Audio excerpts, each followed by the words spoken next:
ಇವಾಗ ನಾವು ರುಕ್ಮಿಣಿ ದೇವಿ ಟೆಂಪಲಲ್ಲಿ ಇದ್ದೀವಿ.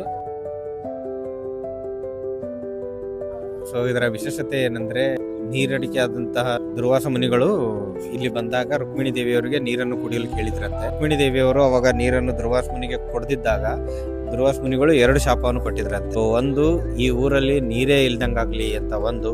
ಎರಡನೇದು ಬಂದ್ಬಿಟ್ಟು, ಕೃಷ್ಣ ಮತ್ತೆ ರುಕ್ಮಿಣಿನು 12 ವರ್ಷ ಸಪರೇಟ್ ಆಗಿರೋ ತರ ಆಗ್ಲಿ ಅಂತ. ಸೊ ಅದಕ್ಕೋಸ್ಕರನೇ ದ್ವಾರಕಾದಲ್ಲಿರೋದು ಕೃಷ್ಣ ದೇವಸ್ಥಾನ ಆದ್ರೆ 2 ಕಿಲೋಮೀಟರ್ ದೂರದಲ್ಲಿರೋದು ರುಕ್ಮಿಣಿ ದೇವಸ್ಥಾನ. ಇವಾಗ ಏನದು ನೀರಿಗೋಸ್ಕರ ಶಾಪ ಕೊಟ್ಟಿರೋದಿದೆ ಅಲ್ವೋ, ಅದರಿಂದ ಆಗಿ ಇಲ್ಲಿನ ಜನಕ್ಕೆ ಇವಾಗ್ಲೂ ಕೂಡ ಚೆನ್ನಾಗಿರುವಂತಹ ನೀರು ಸಿಗೋದಿಲ್ವಂತೆ. ನೀರನ್ನ ಆಲ್ಮೋಸ್ಟ್ ಒಂದು 20-25 ಕಿಲೋಮೀಟರ್ ದೂರದ ಊರಿಂದ ತರಿಸ್ಕೊಂಡು ಹಾಕೊಂತಾರಂತೆ. ಇಲ್ಲಿ ಏನ್ ಟ್ರೆಡಿಷನ್ ಏನಿದೆ ಅಂದ್ರೆ, ಸೊ ಯಾರೇ ಇಲ್ಲಿ ರುಕ್ಮಿಣಿ ದೇವಸ್ಥಾನಕ್ಕೆ ಬಂದ್ರೆ ಏನ್ ದಾನ ಮಾಡ್ತಾರೋ ನೀರಿಗಾಗಿಯೇ ದಾನ ಮಾಡ್ತಾರಂತೆ. ಸೊ ನೀರಿಗೋಸ್ಕರ ನೀವು ಇಲ್ಲಿ ದಾನನ ಮಾಡ್ಬೋದು ದೇವಿ ಹೆಸರಲ್ಲಿ.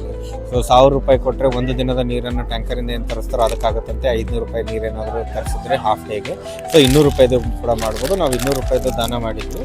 ಸೊ ನಮಗೆ ನೋಡ್ಬೋದು ನೀವು, ಈ ತರ ಪ್ರಸಾದ ಕೊಟ್ಟಿದ್ದಾರೆ. ಸೊ ಕುಂಕುಮ ಕೊಟ್ಟಿದ್ದಾರೆ. ಸೊ ಅದ್ರ ಜೊತೆಗೆ ಒಂದು ಸ್ವೀಟ್ಸ್, ಸಕ್ಕರೆ ಇರುವಂತ, ಕಲ್ಲ ಸಕ್ಕರೆ ಇರುವಂತ ಒಂದು ಪ್ಯಾಕೆಟ್ ಕೊಟ್ಟಿದ್ದಾರೆ.